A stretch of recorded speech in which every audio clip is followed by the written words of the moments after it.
I'm happy to move A and B and the new JKLM that's floating around.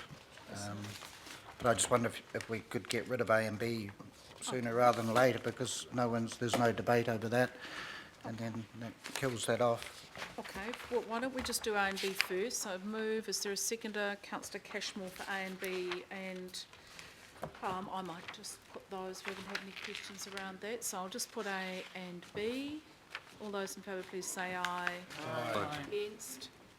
So I want to reserve my right to speak, but I have a question which is important,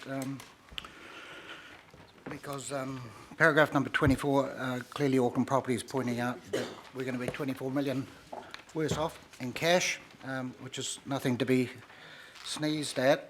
However, I want to know, where are we at with the Scotts Point Reserve parkland? Because we own some land in Scotts Point.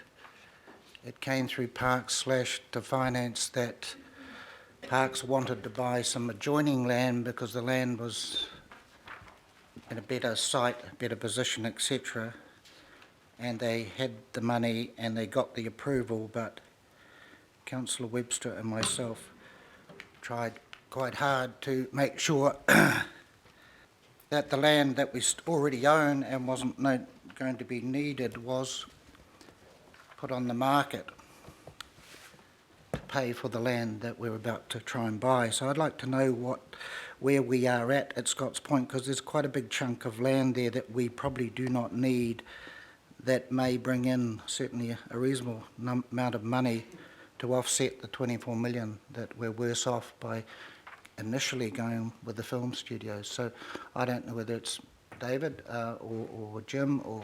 Well, I think Jim. Yeah, I think first to say on 24, Brett's comments leading into this sort of gives some clue that could change somewhat. So if they were to lease or to purchase outright, then that matter will change. So the important step going forward, if we agree with AT's proposal, is that we need to let it run to see what shape comes back and make a judgment based on the shape of that. David, I know, is ready to answer the Parks answer. Well, I was partly. I'm not familiar, councillor, with a site that will be worth anything like the 20 odd million. So I probably, but I know that we have completed an acquisition around for a reserve. So perhaps I can come back to you with more specific information.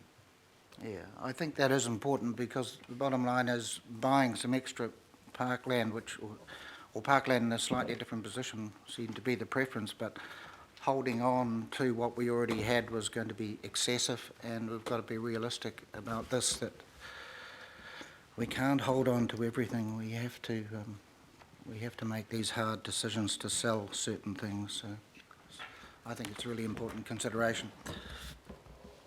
Okay, so you've moved, and I'm happy to second JKLM. So, if there are any other questions, Councillor Wood, and then we'll get. Yeah, I just want to, in paragraph 25, it says the ACPL proposal will return to the ratepayers the entire 36 million spent to date, and is projected to secure an additional 34 million surplus. So you're saying that the transaction will, that's going to houses under your proposal, the $70 million that we'll acquire from that land.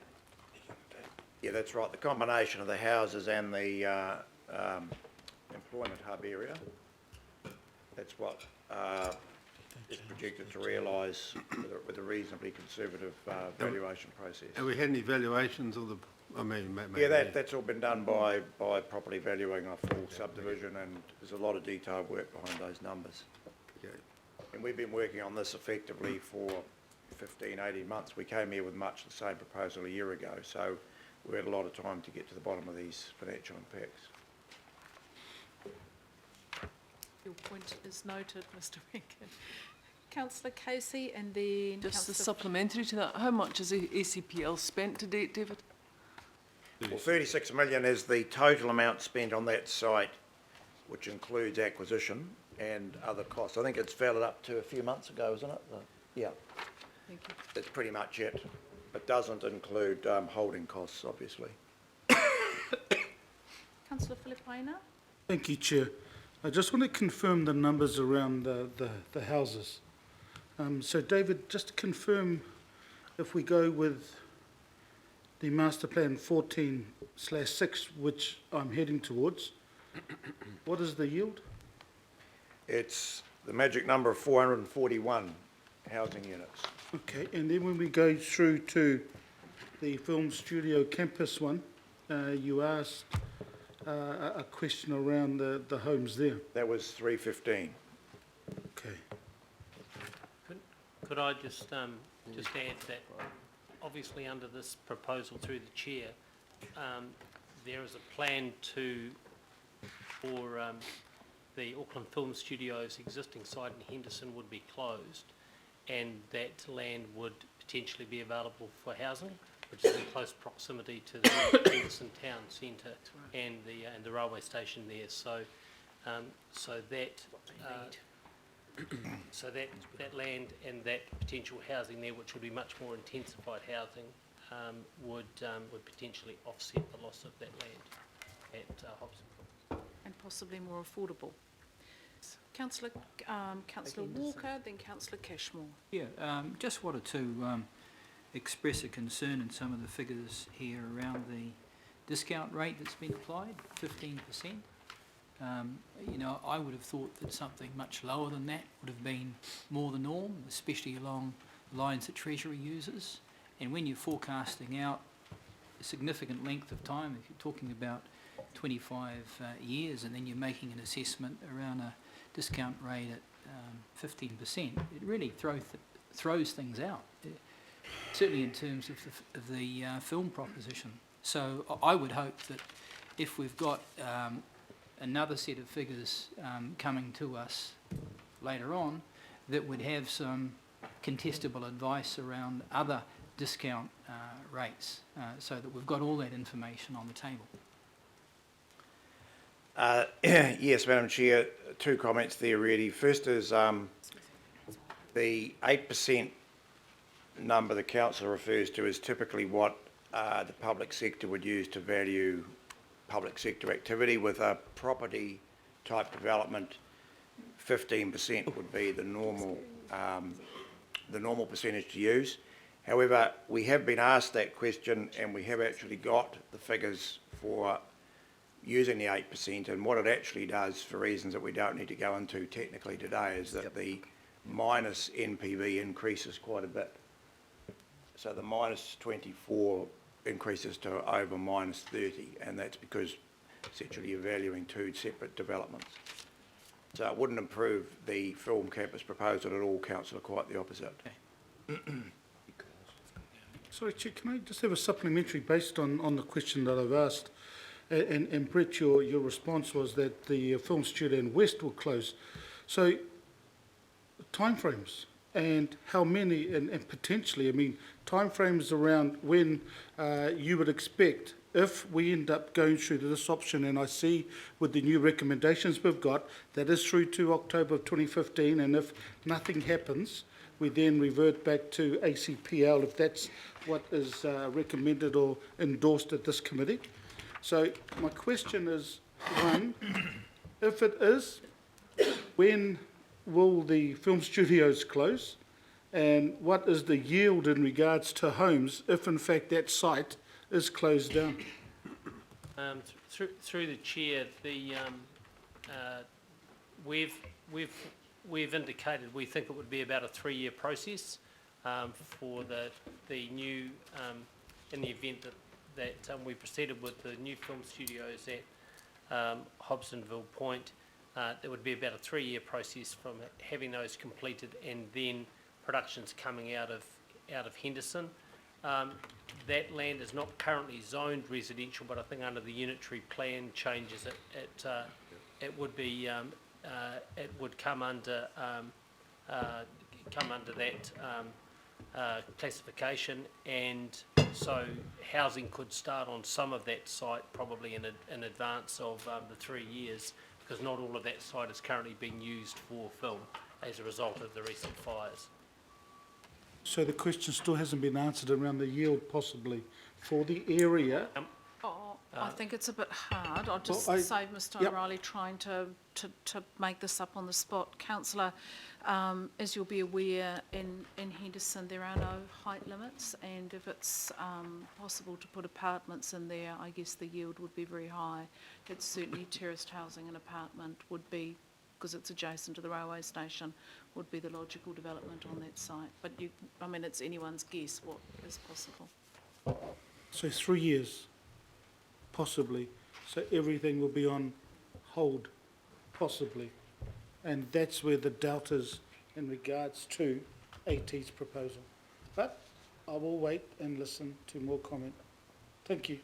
Okay, Councillor Cashmore and Councillor Watson.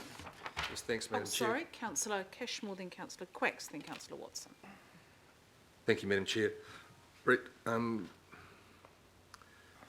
for a resilient, sustainable film studio precinct, the land holding has to be around that 20 hectares to give it enough scale and scope to be financially long-term viable, correct?